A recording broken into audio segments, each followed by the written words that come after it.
Good morning and welcome to the Drag and Drive news for April 22nd, 2023, presented by Summit Racing Equipment. Guys, listen, this is going to be a short one today. We're going to go through event stuff. We're going to go through Cruise and Lose, current standings, and then we're going to talk about some track closures. And then we're going to review why Chris Paget's car is our built for Drag and Drive car for this week. My name is Mike Narks. I run dragonDrive.com and the Dragon Drive Addiction Group. And then my co-host over here is Eric. Uh, Introduce yourself. I'm Eric White. I run 815 LSX swaps and Motorsports Paparazzi, which you would have seen a lot of event coverage from the circuit on as of recently.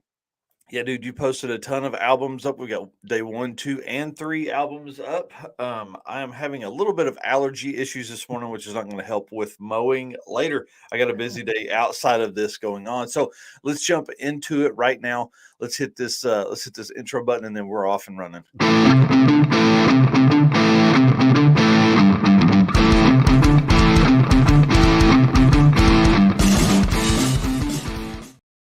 All right, dude. Event countdown is what we're going to start with because we are gearing up for the season. I'm going to count how many are here. So we got 1, 2, 3, 4, 5, 6, 7, 8 events between now and July 14th. I think that's Yeah. what, 9 weeks, 10 weeks, 11 weeks, something like that. That is pretty insane. And as of July 14th, there are 3 events that weekend that are going on. So you'll have Summit Racing Midwest Drags, and then you're going to have 2 other regional events that we will be adding on the Wednesday night show because the circuit and Cruise and Lose will be coming off, and we'll be adding more as we go. So we're going to run, about the next 3 months is our plan for the event countdown. So if you want to hit that, Cruise and Lose is happening right now, literally right now. These guys are driving back to Kearney, Nebraska for the racing that'll happen today. I just saw on the Facebook group that there is a small tire and index racing that is going on at Kearney today. So not only will the guys get to make their passes, they'll also get to run in a shootout if they choose to do that. So that's kind of exciting. And then you've got 18 days until Carolina Drag Cruise. Excuse me. May 10th through 14th in South Carolina. There are still spots available for that event. If you haven't attended one yet this year, that is a great one to do it. 35 days until King of the Open Road, May 27th and 28th. I'll be at that event, driving over Friday night late and then driving home Sunday. So I'm excited about hanging out with everybody there. And then you've got 43 days until Six Summer, which is June 4th through 9th at Cordova. 50 days. This is one of my this is going to be an interesting event to see how this really plays out. 50 days until Alaska Speed Week. Obviously, the first time they've ever done anything like this. It's going to be pretty interesting to see how many people show up because you know how it goes. A lot of people, oh yeah, I'm on board, and then realize it's 1,000 miles further than anything they've ever driven. So I'm excited about that. I'm excited to see the pictures from that event. I think the photography is where that event is going to shine so much and being the first year. And then obviously the second year, they're going to just absolutely crush it because everybody will want those pictures for next year. Right. And Chris Story said on Wednesday night that he was going to be Yep. there. So Yep. look forward to his photos as well. Yeah. I'm excited to see who he's riding with. He kind of gave a hint to that. And if it is who I think it is, that would be so cool. You got 54 days until BC Drag It Challenge, which is British Columbia, which is right up in the same area as all of that. So that is June 15th through 19th. So those actually overlap by a little bit, which is insane to me that we have events in the same part of the continent ish. And they kind of still overlap. 63 days until Rocky Mountain Race Week. We're going to talk about that here in just a second. Starts June 24th, ends on June 30th. And there is a quick change to that one because of what we're going to talk about here in a minute. And then 79 days until Summit Racing Midwest Drags, which I'll be at as a pit announcer and helping Josh Castle in the tower. July 10th through 14th, and running a bunch of social media stuff. It's at Virginia Motorsports Park, and we do have spots available for it. And you can hyperlink to most of these events right from the dragondrive.com/blog page. There's a whole article on all the events and everything like that. I do want to give an update for July 15th.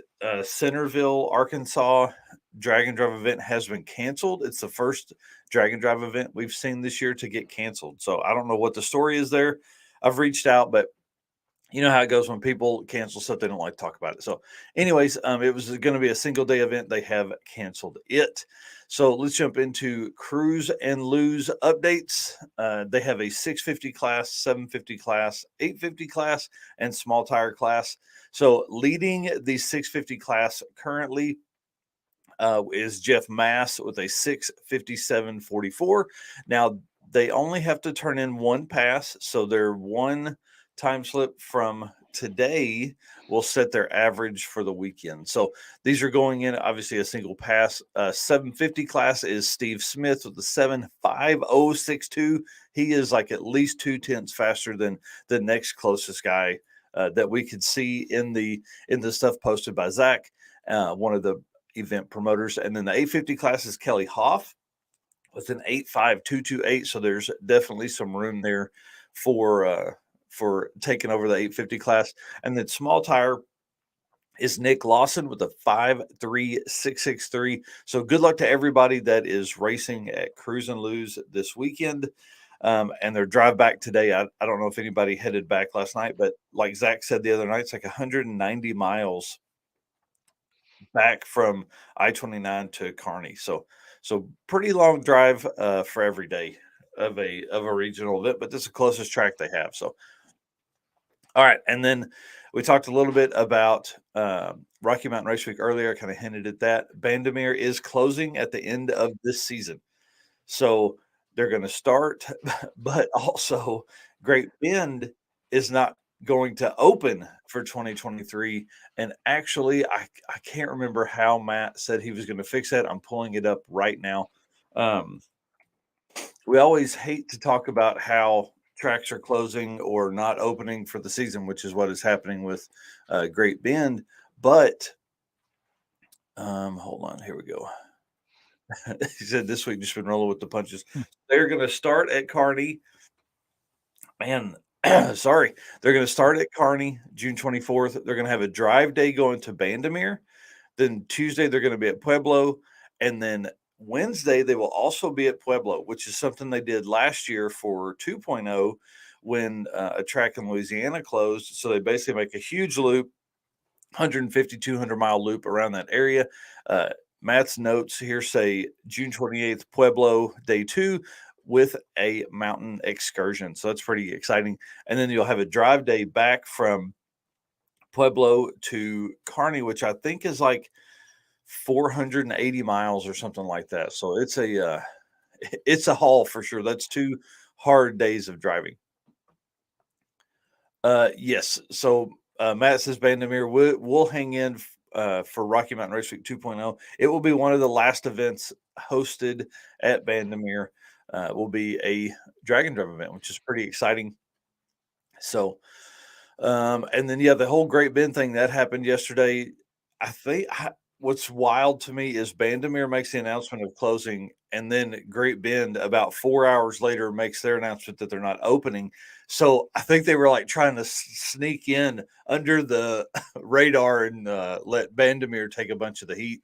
So it has been rumored for a long time that Bandimere would close, and the Bandimere family has also been looking at land and things even farther out of town, which when they started that track 65 years ago, they were way out of town.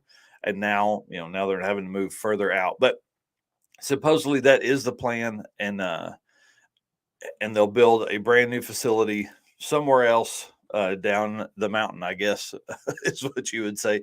So it's pretty wild that a track of that level is closing, but you start building houses around that stuff, and it's amazing how that happens pretty quick. So we have a ton of videos that I've been working on for the channel. Eric's been working on some videos over there as well on Motorsports Paparazzi. And then we're working on him editing down the $1,200 challenge video. And then I'll add like the passes that I have from those cars. I was actually looking through the stuff last night. I've got a few videos of Eli's car and Austin Starkey bombs. And then I don't know if I have a pass with Jesse Weddle or and his co-pilot Ryan. I don't know if I've gotten any of theirs, but I'm going to try and dig through all that. I have 800 videos on my on my thing at least. Maybe it's 700. I don't know. It's a lot. But anyways, guys, that's the show this morning. We will be back Wednesday night. I don't even know who we have as guests on Wednesday night. I haven't been up long enough to figure all that out. So, anyways, we'll be back Wednesday night, 8 p.m. Eastern for the Dragon Drive show, which is a long format, guest filled conversation. So we will see you guys then. I'm out of here. Yep. See ya.